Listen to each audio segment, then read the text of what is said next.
प्रभु का धन्यवाद हो कि एक बार फिर प्रभु की दया में एक अच्छा अवसर हमें मिला कि हम परमेश्वर के वचन पर मनन करने के लिए एकत्रित हो सकें। प्रभु के नाम की महिमा हो। प्रभु का धन्यवाद हो कि पिछले दिनों प्रभु के अनुग्रह से हम फिलिपियों की पत्री का अध्ययन समाप्त कर पाए और आज प्रभु की इच्छा है तो हम कुलसियों की पत्री का अध्ययन आरंभ करेंगे। हम आज से कुलसियों की पत्री का अध्ययन हमारी शुक्रवार की सभा में आरंभ करेंगे और प्रभु जैसा हमें आगे बढ़ाए हम उन वचनों में से सीखेंगे। सो आइए हम आज के थोड़ी देर के मनन के लिए निकालेंगे कुलसियों की पत्री और उसका पहला अध्याय, और उसके इस पूरे अध्याय को हम पढ़ लेंगे। कुलसियों उसका पहला अध्याय और उसकी एक आयत से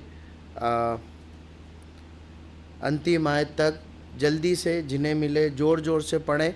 और जब परमेश्वर का वचन पढ़ा जाता है तो हम सब जो पढ़ नहीं रहे ध्यान से सुने, और अगर पढ़ने की अगुवाई है तो पढ़ भी सकते हैं।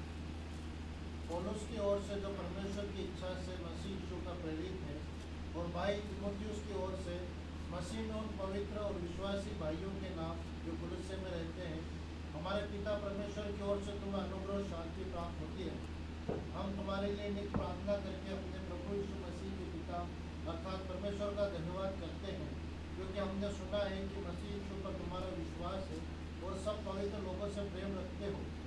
उस आशा की हुई वस्तु के कारण जो तुम्हारे लिए स्वर्ग में रखी हुई है, जिसका वर्णन तुम उस सुसमाचार के सत्य वचन में सुन चुके हो जो तुम्हारे पास पहुंचा है, और एक जैसा जगत में भी फल लाता और बढ़ता जाता है, अर्थात जिस दिन से तुमने उसको सुना और सच्चाई से परमेश्वर का अनुग्रह पहचाना है, तुम में भी ऐसा ही करता है। उसी की शिक्षा तुमने हमारे प्रिय सहकर्मी विश्वास से पाई, जो हमारे लिए मसीह का विश्वास योग्य सेवक है। उसी ने तुम्हारे प्रेम को जो आत्मा में है हम पर प्रकट किया।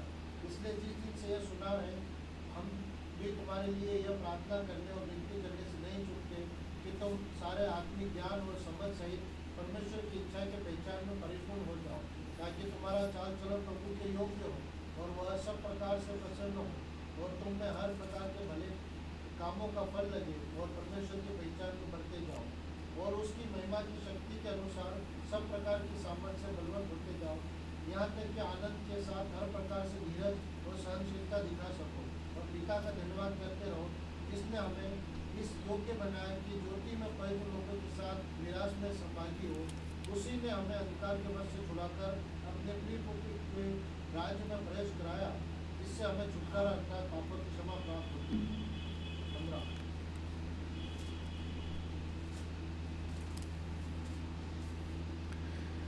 जल्दी से पढ़ें। तो अदृश्य परमेश्वर का पुत्र जो सारी सृष्टि में होता है, क्योंकि उसी में सारी वस्तुओं की सृष्टि हुई, बल्कि वो धरती की देखी अनदेखी क्या सियासत क्या प्रभुता है क्या प्रांत है क्या अधिकार, सारी वस्तुएं उसी के लिए और उसी के द्वारा सृष्टि हुई है, और वही सब वस्तुओं के कम और सब वस्तुएं उसी में स्थिर रहती हैं, और वही देह अर्थात निश्चय स्थिर है, वही आदि और बने हुए वालों को क्या होता। इस सब बातों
जातियों ने उस भेद की महिमा कबूल किया है, और वह यह है कि मसीह जो महिमा की आशा तुम में रहता है।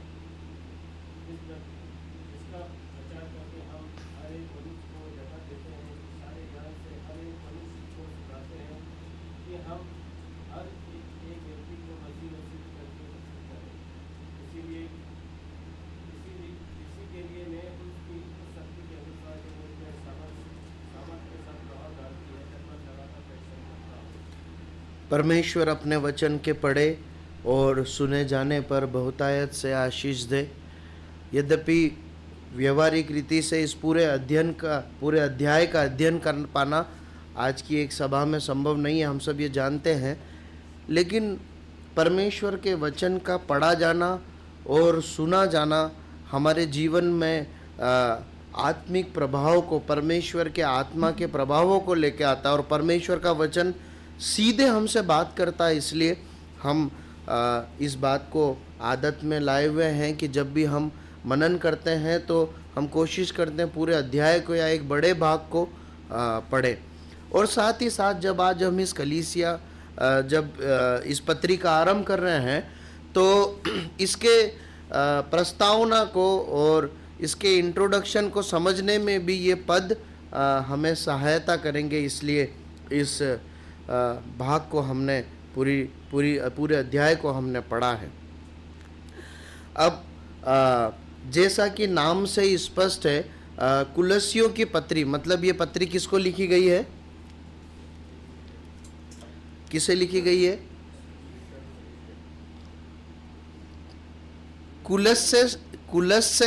कुलस्से नाम का शहर है, उस शहर में रहने वाले विश्वासियों को लिखी गई है। इसलिए इस पत्री का नाम है कुलस्सियों की पत्री, है ना। जैसे हमारे शहर का नाम क्या है?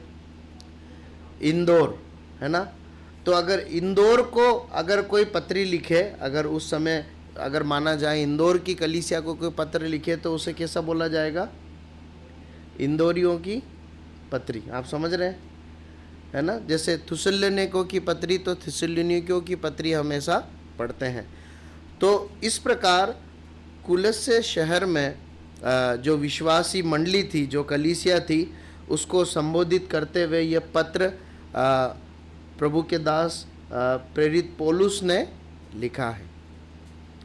अब इस शहर के बारे में यदि बात करें तो ये शहर जो है एक व्यापारिक शहर था, मतलब एक बिजनेस का एक क्षेत्र था, लेकिन काफ़ी छोटा और एक गुमनाम शहर था। मतलब बहुत ज़्यादा एक प्रचलित या फेमस शहर ये नहीं है, ठीक है। अगर इस शहर की आत्मिक अवस्था की बात करें तो ये जो शहर है अपने आत्मिक स्तर पर सबसे पतन की अवस्था में इस समय पर है जब ये पत्री लिखे जा रही। अगर ये पत्री नहीं लिखी जाती तो आप यकीन मानिए कि हम में से कोई भी कुलस्से शहर के बारे में नहीं जानता, वरन कुलस्से शहर की कलीसिया के बारे में भी नहीं जानता। इतना छोटा या गुमनाम एक शहर हम इसे बोल सकते हैं। संभवतः शायद आरंभिक इतिहास में जो परमेश्वर के वचन को अध्ययन करते विद्यार्थी लोग हैं वो जरूर शायद इस कलीसिया के बारे में खोजबीन कर पाते, परंतु यदि पौलुस इस कलीसिया को पत्र नहीं लिखता तो अति संभव है कि हम आज इस कलीसिया के बारे में कुछ भी नहीं जानते। इस कलीसिया का नाम, इस शहर का नाम भी हम बाइबल में नहीं देख पाते। तो पौलुस जो है इस कलीसिया को जब उसने पत्र लिखा तो एक गुमनाम सी एक छोटे से शहर में जो आत्मिक पतन के स्तर पर जी रहा था एक शहर, उस शहर को और वहाँ की कलीसिया को मसीह इतिहास में एक अमर एक कलीसिया के रूप में बना दिया, या हमारे स्मरण के लिए आज भी रखा हुआ है। आप जानते हैं पौलुस ये पत्री कहाँ से लिख रहा है?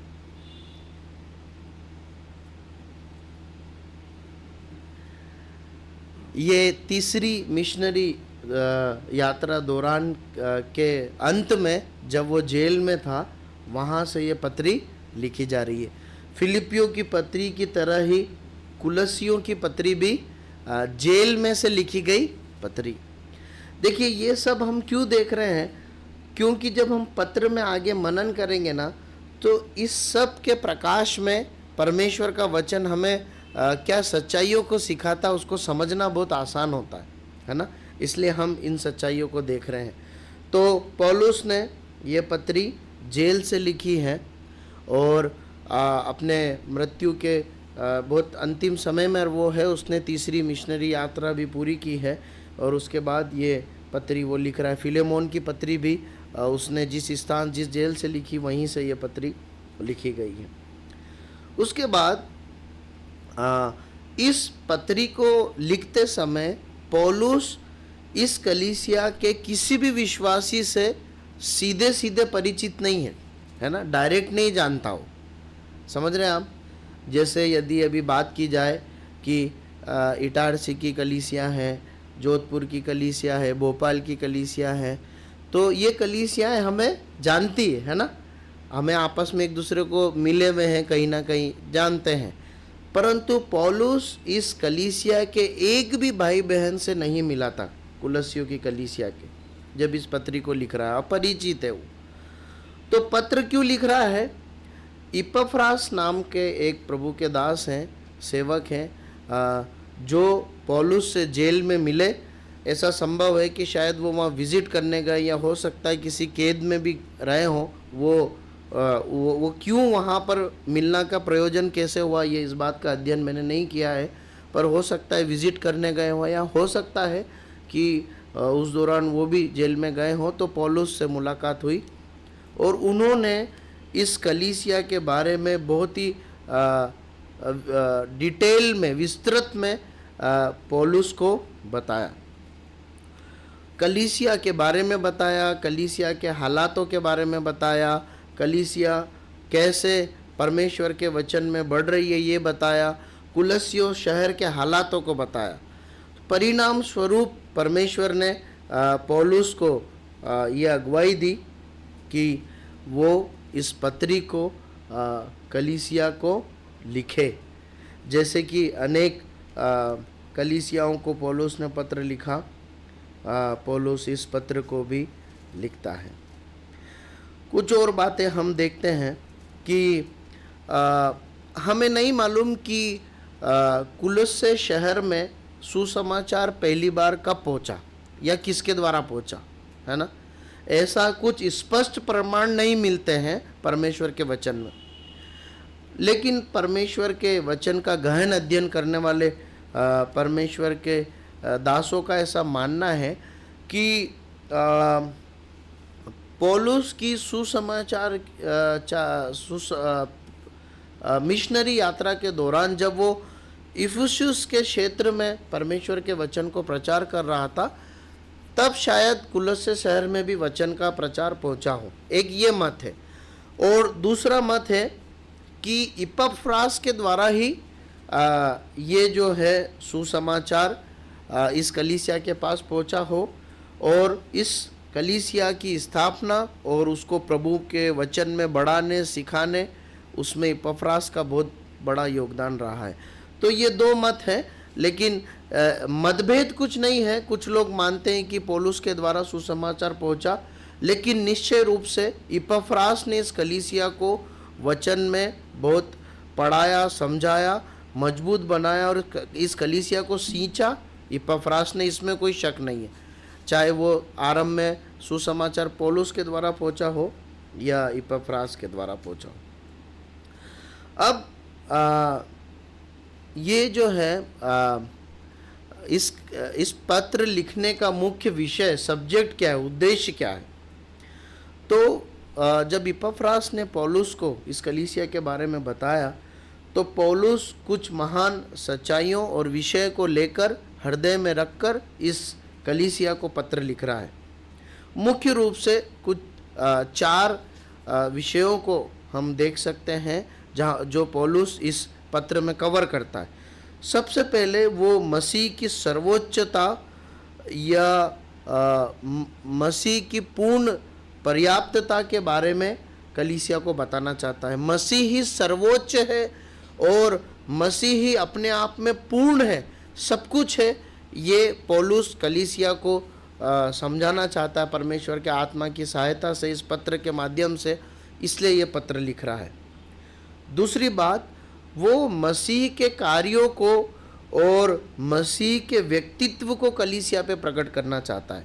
उसका उद्देश्य है कि इस पत्र के द्वारा कलीसिया के लोग मसीह के कार्य को भी पहचाने जो उसने कलीसिया के प्रति किया, संसार के प्रति किया, और मसीह के व्यक्तित्व को भी पहचाने।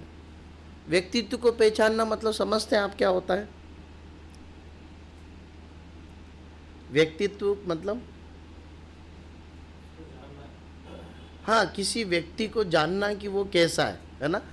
हम सब हम एक दूसरे को जानते हैं और सब एक दूसरे के विषय में एक व्यक्तित्व की एक कल्पना हमारे मन में, कल्पना मतलब एक पिक्चर है ना, कि ये भाई ऐसे हैं, वो थोड़ा ज़्यादा हंसमुख है, उनको ये पसंद है, उनको वो नहीं पसंद है ना। इसको बोलते हैं किसी व्यक्तित्व को जानना।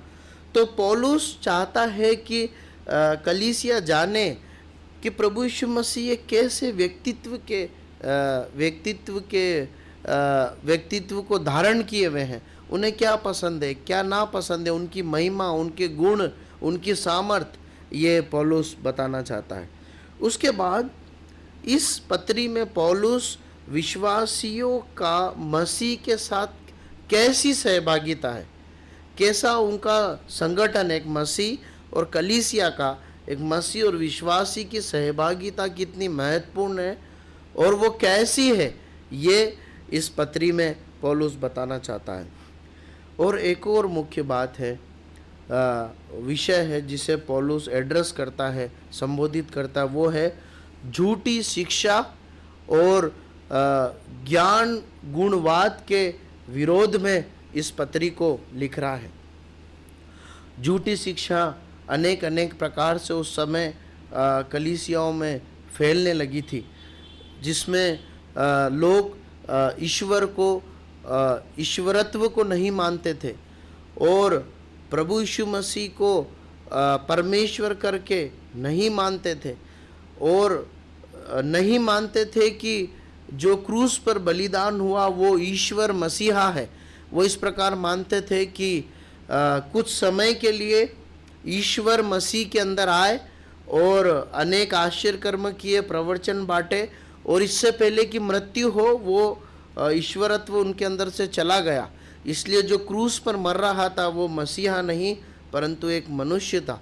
इस प्रकार की झूठी और गलत शिक्षाएं कलीसिया में अपना पैर फंसाने लगी थी। और ज्ञान गुणवाद क्या होता है? ज्ञान गुणवाद होता है जहाँ पर कुछ विशेष समुदाय के लोग ज्ञान की बड़ी बड़ी बातें करते हैं और संसार और सृष्टि और ईश्वर के बारे में कुछ ऐसी गहन शिक्षाओं को सिखाते हैं जिसे कई बार आम आदमी के लिए समझना कठिन होता है। और ऐसा करके वो बताते हैं कि जब तक तुम हमारे ज्ञान की गहराई को नहीं समझोगे तुम मोक्ष या उद्धार नहीं पा सकते, मतलब तुमने सच्चाई से परमेश्वर को नहीं जाना है। तो इन सब ज्ञान गुणवाद और झूठी शिक्षाओं, तत्व ज्ञान का खंडन करते हुए इनके विरोध में सही मसीह की खरी शिक्षा और मसीह को कलीसिया के सामने रखते हुए इस पत्री को पौलुस लिख रहा है। ये पत्री पौलुस लिख रहा है और इपफ्रास के जो है जानकारी के मिलने के बाद लिख रहा है। और इस पत्री को किसने पहुंचाया जानते हैं आप? तुखिकुस नाम का एक प्रभु का सेवक है जिसने इस पत्री को इस कलीसिया तक पहुंचाया।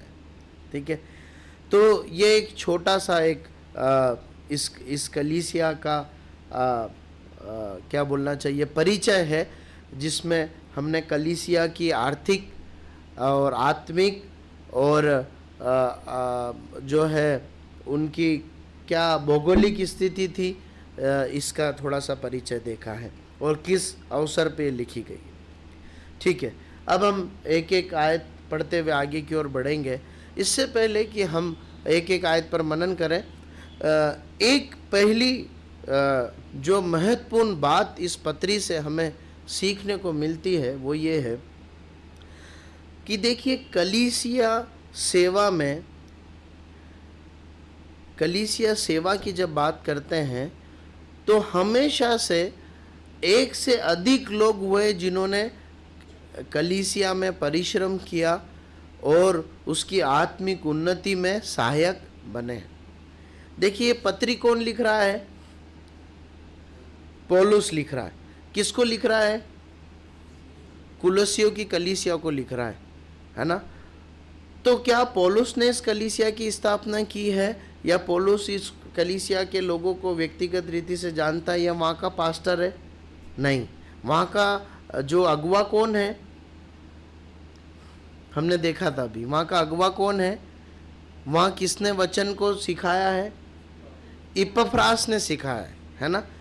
पौलुस ने नहीं सिखाया है, इपफ्रास ने वचन सिखाया है। इस कलीसिया को नेतृत्व करने वाला वहाँ पर प्रभु के दास के रूप में कौन सेवा करता है? इपफ्रास करता है।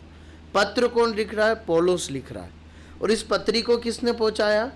तुखिकुस ने पहुँचाया। मतलब आप समझ रहे हैं, कलीसिया एक ही है, कुलस्य की कलीसिया है, लेकिन अलग अलग प्रकार से अलग अलग काम इस कलीसिया के ऊपर लोग कर रहे हैं, अपना अपना परिश्रम और योगदान दे रहे हैं। उद्देश्य क्या है? क्या हो? कलीसिया की उन्नति हो, कलीसिया बढ़े, कलीसिया मसीह में परमेश्वर के वचन में बढ़े। देखिए, एक बहुत व्यवहारिक पाठ हम यहाँ पर सीखते हैं। यदि किसी भी कलीसिया को उन्नति करना है ना, यदि मेरी कलीसिया को जिसमें मैं सहभागी हूँ उन्नति करना है, तो एक से अधिक भाइयों और बहनों को, मतलब मुझे भी अपने तरफ से जो भी संभव है उस सेवा में योगदान देना है ना? देखिए, इसे समझने के लिए एक आयत पढ़िए, पहला कुरिन्थियों 3:16। यहाँ पर कुरिन्थियों की कलीसिया को पौलुस पत्र लिख रहा है। कुरिन्थ की कलीसिया को पत्र लिखते समय क्या बोलता है? पढ़िए, पहला कुरिन्थियों 3:6। माफ़ कीजिए, मैंने 16 बोला, 3:6 है।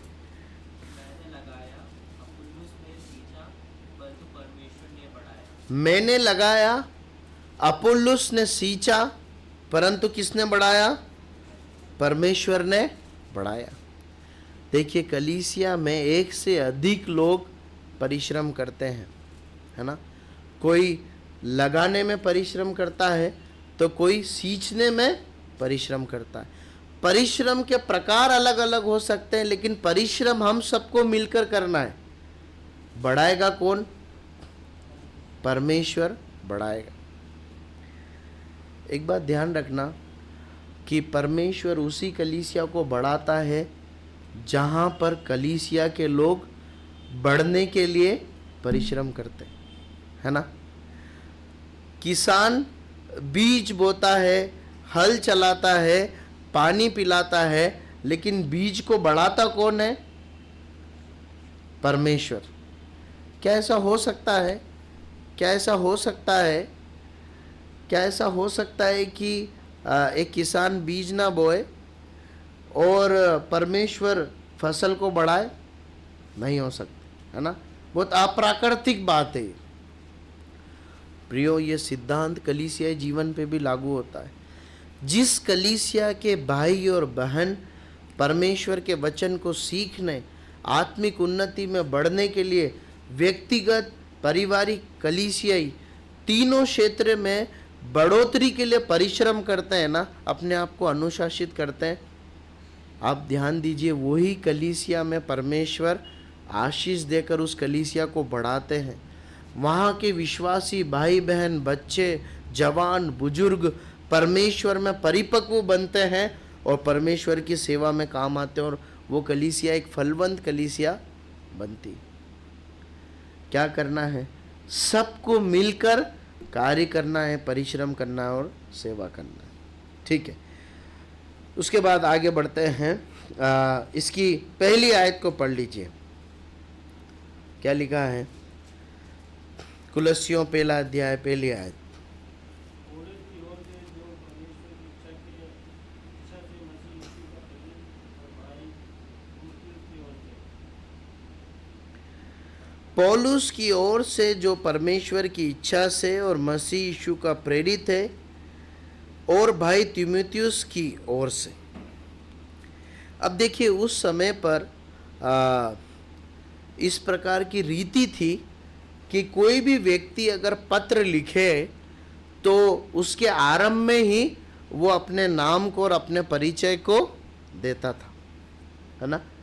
तो इसलिए पौलुस भी अपना नाम यहाँ पर दे रहा है। समझ रहे हैं हम? आजकल हम पत्र लिखते हैं, आजकल ऐसे पत्र तो अब लगभग कोई लिखता नहीं है, पर आमतौर पर यदि लिखे भी सही या जो है मेल लिखते हैं तो नाम कहाँ पर लिखते हैं, अपना परिचय कहाँ देते हैं? सबसे अंत में देते हैं, है ना। पर उस समय ऐसा नहीं था, उस समय फॉर्मेट थोड़ा अलग था। उस समय पहले अपना परिचय देते थे कि मैं ये व्यक्ति हूँ, फलाना व्यक्ति हूँ, और मैं ये पत्र लिख रहा हूँ। अब देखिए, पौलुस केवल इतना नहीं बताता कि मैं प्रेरित हूँ, वो अपने बारे में कुछ और बताता। क्या क्या बताता, बताएंगे हम।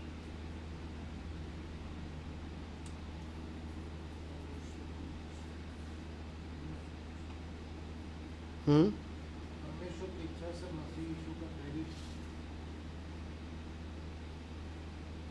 परमेश्वर की इच्छा से मसीह यीशु का प्रेरित मसीह यीशु का प्रेरित है। अब देखिए, ऐसा नहीं है कि हर पत्रियों में लिख दिया इसलिए यहाँ भी लिख दिया, नहीं। आपने देखा होगा कई जगह पौलुस लिखता है मैं मसीह यीशु का दास हूँ। यहाँ पर क्या लिख रहा है? प्रेरित हूँ। पता है ऐसा क्यों लिखा है? इसका भी कारण है।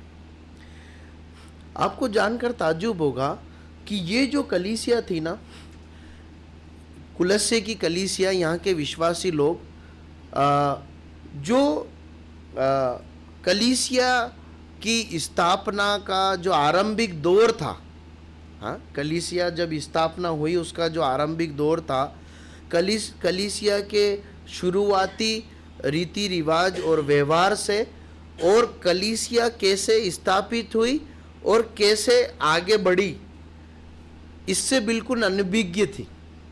आप समझ रहे हैं? ये कलीसिया के लोग लगभग सभी के सभी अन्य जाति हैं, है ना।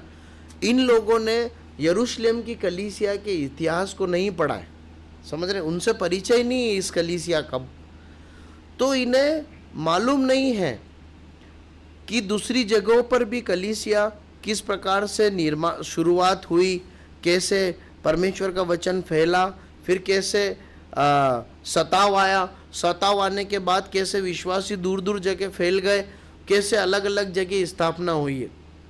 आप समझ रहे हैं इस बात को? इनको कुछ इस प्रकार का बहुत डिटेल एक जानकारी नहीं है, विस्तृत जानकारी नहीं है। ऐसे समय पर पौलुस अपना परिचय देता है कि मैं मसीह यीशु का प्रेरित हूँ परमेश्वर की इच्छा के अनुसार। अब ऐसा बताने से कलीसिया के पास कुछ संदेश पहुँचता है कि ये जो पत्र लिख रहा है ना, ये पत्र एक आम व्यक्ति के द्वारा नहीं लिखा गया है, परंतु किसके द्वारा लिखा गया? एक व्यक्ति जिसका नाम पौलुस है, जो कौन है? प्रेरित है, मसीह यीशु का प्रेरित है। प्रेरित मतलब कौन? हाँ, उनकी विशेषताएं क्या है? परमेश्वर की ओर से विशेष तौर पर भेजा हुआ। प्रेरित का अर्थ क्या होता है? प्रेरित का अर्थ क्या है? भेजा हुआ, है ना। परमेश्वर की ओर से विशेष उद्देश्य के लिए भेजा हुआ एक व्यक्ति ये पत्र लिख रहा है। दूसरी बात, प्रेरित मतलब इस व्यक्ति को आश्चर्य कर्म के वरदान भी प्राप्त है, ठीक है। तीसरी बात, इस व्यक्ति को परमेश्वर के वचन को बांटने का विशेष प्रकाशन है। ये सब प्रेरितों की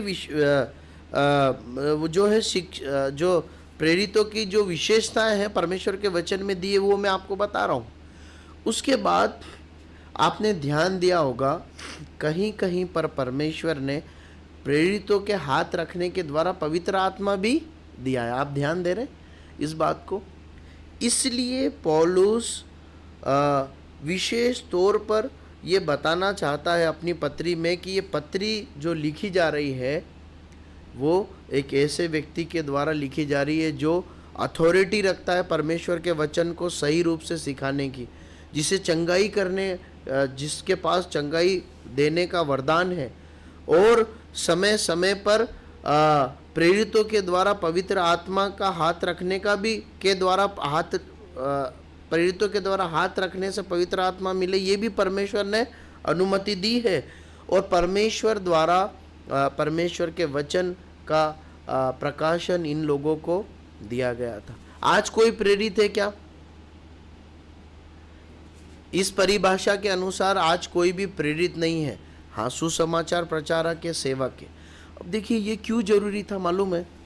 ये इसलिए जरूरी था क्योंकि ये एक ऐसे शहर में जहाँ पर झूठी शिक्षाएं हैं, ज्ञान गुणवाद है। ये कलीसिया के इतिहास को नहीं जानती ये कलीसिया। उस समय पर ये पत्री इनके लिए एक क्या था? एक बड़ा, एक मजबूत, एक लिखित एक प्रमाण था कि ये बातें कैसी है, सच्ची है। इसलिए पौलुस कहता है कि मैं मसीह यीशु का प्रेरित हूँ। देखिए जैसे हम अध्ययन कर रहे हैं ना, वैसे वहाँ मैं ऐसा विश्वास करता हूँ, वहाँ पर भी जब पत्र पहुँचते थे तो ऐसा नहीं कि बस पढ़ दिया, आया पत्र तो कलीसिया को इकट्ठा करा, पढ़ दिया और छुट्टी, ऐसा नहीं। मुझे ऐसा लगता है निश्चय रूप से वो एक से अधिक बार पढ़ा जाता होगा और उसे समझा जाता होगा कि ये पत्र क्या कहना चाह रहा है ना। मुझे याद है मैं बहुत छोटा था तब चिट्ठियों का दौर था, तो हमारी मम्मी की बहनें चिट्ठियाँ लिखा करती थी। तो हमारे घर पे वो अंतर्देशी कार्ड बोलते थे, ब्लू कलर का एक लिफाफा जैसा आता, फाड़ो तो इतना लंबा हो जाता। तो उसमें हमारी मम्मी के पास चिट्ठी आती थी, हमारी मौसी की नागदा से। तो हमारी मम्मी पढ़ते पढ़ते वो रोने भी लग जाती थी। मतलब वो चिट्ठी आई, मतलब रोना तो है, रोने की कोई बात नहीं है, पर वो तो रोना ही है। अच्छा, उसके बाद चलो एक बार पढ़ ली, फिर मैं देखता था मम्मी कई बार पढ़ती थी। अब एक ही बात लिखी हुई है पर क्या कर रहे हैं, बार बार पढ़ रहे हैं। तो हालांकि वो प्रेम के कारण पढ़ती होगी, ऐसा नहीं कि कुछ समझ में नहीं आया इसलिए, परंतु फिर भी और पढ़ने से क्या है, समझ में चीज़ें अच्छे से आ जाती है। तो वहाँ पर जब ये पत्री पहुँची होगी या पहुँचती है, तभी परमेश्वर के लोग जो है जरूर इन बातों को, जो वहाँ पर अगुवे हैं, जरूर समझाते भी होंगे, ऐसा मैं विश्वास करता हूँ। अब पौलुस कहता है कि ये जो मैं प्रेरित हूँ ना, ये वरदान, ये ज्ञान, ये सेवा, ये बुलाहट, ये मसीह के लिए जो मुझे मिली है, ये मैंने नहीं ली। किसने दी है? परमेश्वर की ओर से है। मतलब मैं परमेश्वर के द्वारा ट्रेंड एक व्यक्ति हूँ। कलीसिया को वो ये कहना चाह रहा है, मैं परमेश्वर के द्वारा नियुक्त, परमेश्वर के द्वारा ट्रेंड, प्रशिक्षित किया गया और परमेश्वर के द्वारा भेजा गया और परमेश्वर की अगुवाई में ये सेवा करने वाला व्यक्ति हूँ। मतलब अब जब ये पत्र आप पढ़ोगे ना, तो इसकी एक एक बातें क्या होगी, परमेश्वर के द्वारा खरी शिक्षा आपके पास पहुंचाई हुई होगी। प्रभु सहायता करे। कितना सुंदर है ना परमेश्वर के वचन को मनन करना। कई बार जब हम सरसरी निगाहों से पढ़कर आगे बढ़ते हैं तो इतना सोचते नहीं है कि पौलुस ने कहीं पर दास लिखा है तो कहीं पर प्रेरित लिखा है, उसका क्या अंतर है। प्रभु सहायता करे। ठीक है, फिर पौलुस उस पत्री में उस पहली आयत में एक और व्यक्ति का जिक्र करता है। क्या करता है? वो कहता है पौलुस की ओर से, मतलब मैं पौलुस जो परमेश्वर की इच्छा से मसीह यीशु का प्रेरित है, और भाई तीमुथियुस की ओर से। अब देखिए पत्री कौन लिख रहा है? पौलुस लिख रहा है ना। प्रेरित कौन है? पौलुस। ठीक है, लेकिन वो क्या बोल रहा है, ये किसकी ओर से लिखी गई? मेरी और तीमुथियुस की ओर से। देखिए एक बहुत महत्वपूर्ण पाठ हम सीखते हैं यहाँ पर पौलुस के द्वारा कि मसीह में है ना ऊंच नीच जैसी बात नहीं होती है ना, छोटा बड़ा नहीं होता। कलीसिया में निश्चय हम परमेश्वर के वचन सिखाने वाले प्रभु के दासों को, सेवकों को, इवेंजलिस्टों को आदर देते हैं, लेकिन यहाँ पर पौलुस अपने एक विद्यार्थी को, अपने एक सह कर्मी को भी अपने ही समान एक स्तर पर रखकर बोल रहा है, मेरी और तीमुथियुस की ओर से। देखिए, कलीसिया में सेवा के प्रकार अलग हो सकते हैं, है ना, सेवा कार्य क्षेत्र अलग हो सकते हैं। सेवा के कार्य का मतलब जो आप कार्य कर रहे हैं सेवा में, उसके प्रकार अलग अलग हो सकते हैं, पर वो व्यक्ति और उसका कार्य सब समान रूप से आदर के योग्य या सम्मानजनीय होता है। आप समझ रहे हैं? देखिए, एक व्यक्ति है जो परमेश्वर के वचन को बांटता है, और एक व्यक्ति है जो कलीसिया में दूसरे कुछ कार्यों की जिम्मेदारियों को उठाता है ना।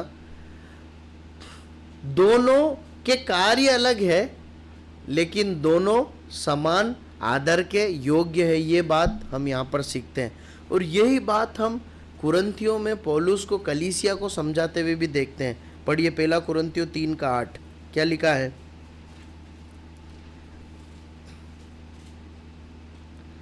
पहला कुरिन्थियों 3:8। लगाने वाला और सींचने वाला दोनों एक है, परंतु हर एक व्यक्ति अपने ही परिश्रम के अनुसार अपनी ही मजदूरी पाएगा। लगाने वाला और सींचने वाला दोनों कैसे हैं? एक है ना। अब ध्यान दीजिए, एक खेत में एक बुआई करता है, लगाने वाला बोता है, बीज बोता है, और एक सींचता है। काम समान है क्या?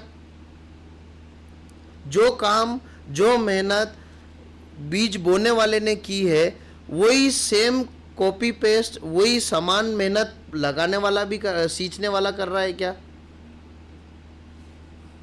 हाँ, अलग है ना। इसने जब बोने के लिए परिश्रम किया, मतलब क्या किया? पहले पत्थरों में से पत्थरों को छाटा, खेत में से हल चलाया, फिर बीज बोया, फिर पानी पिलाया, फिर लेवल पे, ये सब काम किया ना। अब सींचने वाला क्या कर रहा है? मतलब पानी पिला रहा है ना, पानी पिला रहा है, समय समय पर ध्यान दे रहा है, कोई जानवर खा तो नहीं रहा है, बढ़ाने में मदद कर रहा है। दोनों के कार्यों का प्रकार अलग है, परिश्रम का प्रकार अलग है, लेकिन पौलुस क्या कहता है? दोनों कैसे हैं? एक है। प्रियो, कलीसिया में कभी भी इस प्रकार से एक नज़रिया नहीं होना चाहिए कि ये तो भाई सामने खड़े होकर काम करता है इसलिए बहुत ज़्यादा आदर के योग्य है, और वो एक भाई है, वो तो आगे जाके सिखाता नहीं, इसलिए ठीक है उसको इज्जत दो या नहीं दो तो भी चलेगा। नहीं, परमेश्वर का वचन इस प्रकार की बात को का खंडन करता है। इसीलिए पौलुस कुरिन्थियों की पत्री को कहता है कि तुम में से कोई कहता है मैं मसीह का हूँ, कोई अपोल्लोस का, कोई कहता है मैं पौलुस का हूँ। क्या मसीह बढ़ गया? नहीं, पौलुस कहता है सब एक समान है। परमेश्वर हमारी सहायता करे कि हम कलीसिया में निश्चय सबको आदर दें, परंतु पक्षपात के साथ आदर ना दें। हम सब मिल के कलीसिया की परिश्रम, उन्नति के लिए परिश्रम करें, और हम सब मिलकर सब परिश्रम करने वालों का आदर भी कर सके। परमेश्वर इस वचन के मनन किए जाने पर आशीष दे। हमारा समय भी समाप्त हुआ। आज इन्हीं बातों को देखकर हम समाप्त करेंगे। हमने इस कुलोसियुस शहर की कलीसिया का परिचय देखा, और आरंभिक कुछ बातों से हमने शुरुआत की है। प्रभु ने चाहा तो आने वाले समय में प्रभु के दास लोग हमें और इन वचन से सिखाएंगे। हमारा समय समाप्त हुआ। कोई भी भाई प्रार्थना करे और सभा को समाप्त करे।